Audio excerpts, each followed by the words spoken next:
Thank you. You know, I sometimes resent having to do all this activist work. I get really tired and sick of it.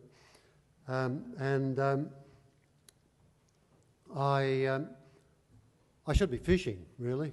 I'm heading for 70 and I really resent being pulled out of fishing and being made to go and sleep on the ground and go to blockades and get arrested and all that sort of stuff. And mostly I actually resent the meetings. They're worse than anything. I'd rather be tortured by the police. Nevertheless, I do it. Now, I do it largely because my wife was giving me a bad time about 3 years ago, saying, you know, you're just hanging around the house, making my life miserable. Why don't you go out and help those poor farmers who are having to deal with coal and coal seam gas? So she wishes she hadn't said it now, but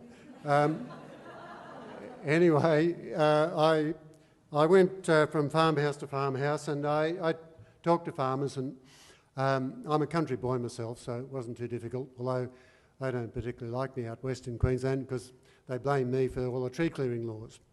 And so that was summed up by one farmer. I went onto his front veranda and he said, "You're Drew Hutton, aren't you?" I said, "Yeah."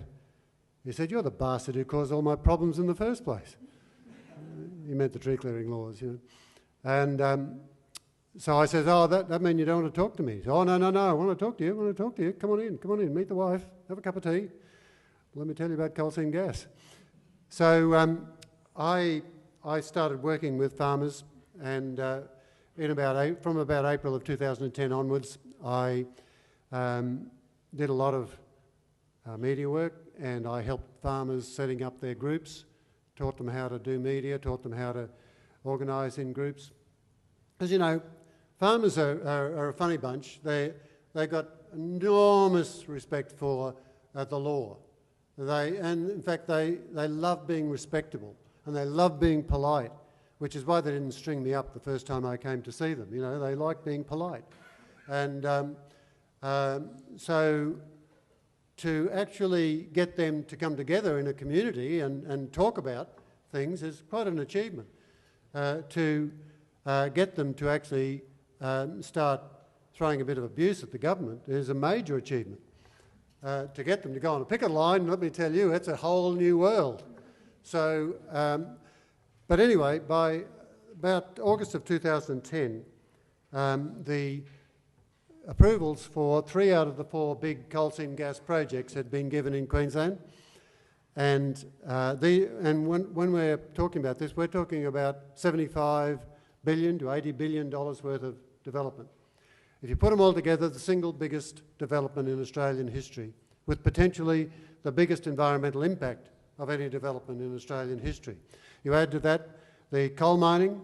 We're set to triple our coal exports in Queensland. If Queensland were a country, we'd be up there. And if you took our burning of our coal into account, we'd be up there. I think it's the 7th most polluting country in the world. So this was all going to happen. A tsunami was going to occur. So I taught half the cabinet in the old Labor government, and I told the Premier I wanted to come in and see her department. So I went in there and I said, "This is ridiculous. You can't go ahead with this. This will destroy any credibility you have as having any concern for the environment." And they said, "Oh no, well we're going to do it, Drew. You do what you have to do." And I said, "Well look, I'm going to organise the biggest social movement you bastards have ever seen, and I'm going to make your lives a complete misery." And they, "Oh, Drew," they said, "that's a good one. You go away and do that, and don't bother us." So I went away, and a couple of months later, I met a fellow from the Premier's department in the main street of Brisbane, and I said, "What do they think about what I'm doing now?" And they said, "Well, they're really worried about you getting together with those guys in the big hats." So that didn't stop them, of course. They were absolutely committed to this particular path of development, as is the current LNP government in Queensland. But anyway, I called together all the farming groups. I had a little office out in the Western Darling Downs. I called them together in August of 2010 and said, look, we're not going to stop this. We're not going to, we haven't stopped any of the coal seam gas. We're not going to stop any more. We're not going to stop any coal projects. We're not going to stop them coming onto land that they shouldn't be on. And some beautiful farmland, absolutely massively productive farmland, was right in the path of development for both coal and coal seam gas. I said, there's only one thing that we can do, and that is we have to adopt a Gandhian non-cooperation and civil disobedience strategy. Well, some of them had heard of Gandhi, and so that went over well. And but I said, it's the only chance. And I said, other than that, we just roll over and try to get as good a compensation deal as we can get. And I said, and if we go ahead with it, we should call it shut the gate, because we're shutting the gate, we're not allowing them on. And one of the cockies at the back said, well, no, hang on, no, Drew, we can't call it shut the gate. In the country, everybody shuts the gate. You just open it again. So we're going to call it lock the gate. So we called it lock the gate, and it was a social movement. And it's grown into the biggest social movement in the last 20 years in Australia. And we've seen nothing like this since the Vietnam War days. And I said two things to them. I said, this needs to be a community-based thing. We need to actually go out and organise on a community level. You cannot do this as individual farmers.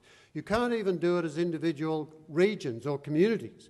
We have to get together, and we have to get together with like-minded people everywhere, and not just in the country. We have to link up with the city. And the environment movement, through me, and I was to be the conduit, is the way to the city. So you're going to have to get over all your long-standing prejudices against the Greenies. So they said, yeah, okay, we'll do that. Some who didn't agree with it walked out, and they became our biggest problems. But anyway, it's another story. So I said, we do that, but the second thing that we're doing, we get together with everybody around the notion of love of country. Not a class-based notion, not a vocational basis for the whole thing, not a country thing, not a city thing, but a love of country. Whether that means that you're a farmer, you love your farm, you love producing food and fibre for the people and so on. Whether you're a greenie and you like the natural environment, or whether you're passionate about rivers or underground water, whatever it is, you love the country. And that's what brings us all together. And the second thing is that we would actually commit civil disobedience. Now that not only meant locking the gate and refusing to let these people in, and the law says you have to let them in. Law in Queensland actually doesn't make, it's not an offence to refuse to negotiate access to them, but it is an offence if after refusing access to them you still don't let them in. You've stopped them coming onto your property with a maximum of $50,000 fine. $50,000. In New South Wales, it's actually an offence to refuse to negotiate access. So the law is actually weighted entirely in favour of the mining industries, of the resource industries. If you refuse to negotiate with them in New South Wales, or if you continue to block them in Queensland, you are committing an offence. And you can, as I say, you could be fined up to $50,000. I know, because I've been actually arrested under that. I've been the only person arrested under that act in Queensland. That's because they don't mind arresting Drew Hutton, but they're not real keen about arresting some farmer at their front gate. And that's why we call their bluff. Because I just figured they can't arrest 10,000 landowners. How are they going to do that? But not only will they not arrest 10,000 landowners, they're not going to arrest one.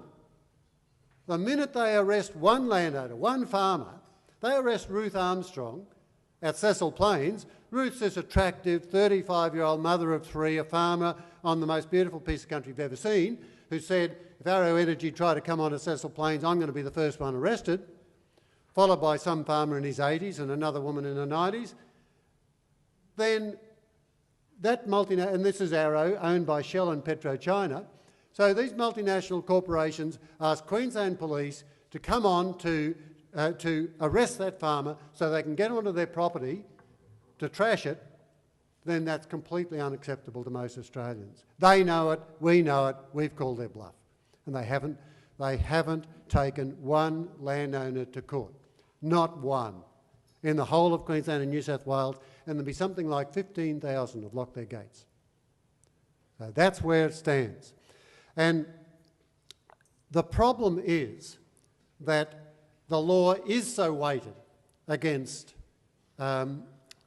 landowners in this case, and in favour of the resource industries, that we have to resort to extra legal means to do it. The law is an ass in this case, complete ass. And not only is the law an ass, but the courts are an ass.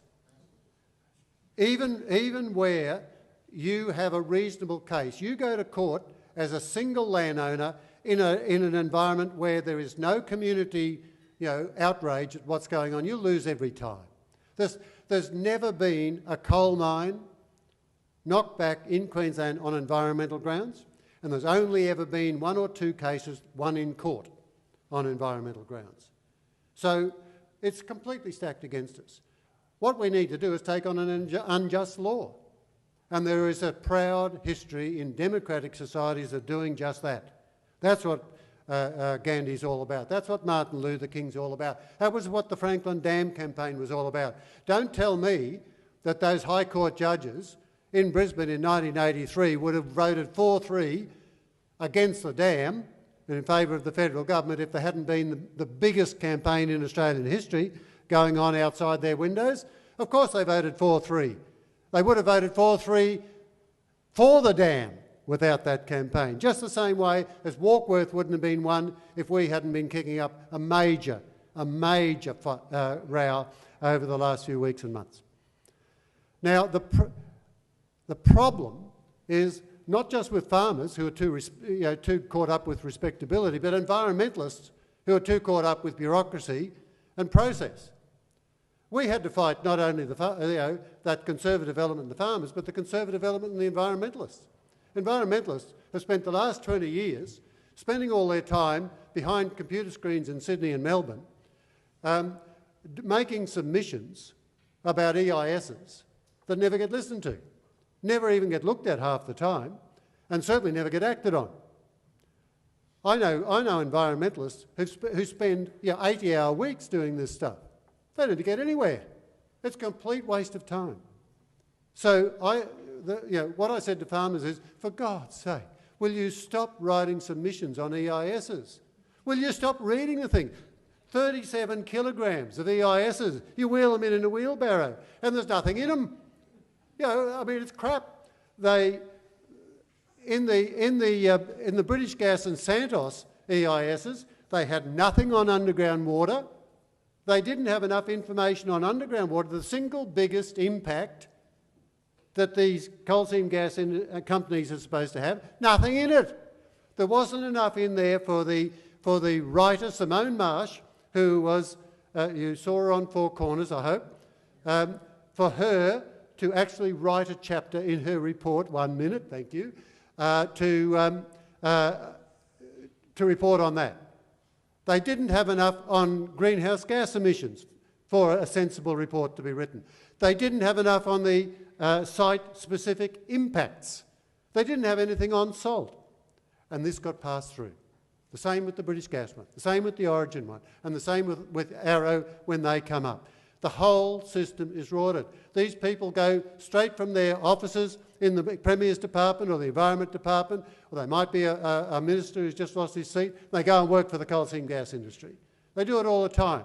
The universities, centres of excellence, get paid for by the mining industry and who determine 100% of their research priorities. People high up in the Courier Mail have their wives working in the top executive positions in the coal seam gas industry. The whole industry ties the system up, and you know what's going to untie that system and lead to a system of radical environmental reform that will bring environmental impact assessment and environmental approvals back to the position they should be, which is as a major democratic element of our society, and that is a people's movement with people's resistance who say to these companies and to this government, we're prepared to be arrested, we're prepared to suffer, we know the consequences of what we're doing, and until you turn this around, you're going to face this resistance from thousands and thousands of people in this country, in the city, in the country, young and old, Labor and Liberal, Green, whatever. It's a people's movement. We're going to do it for love of country. Thank you.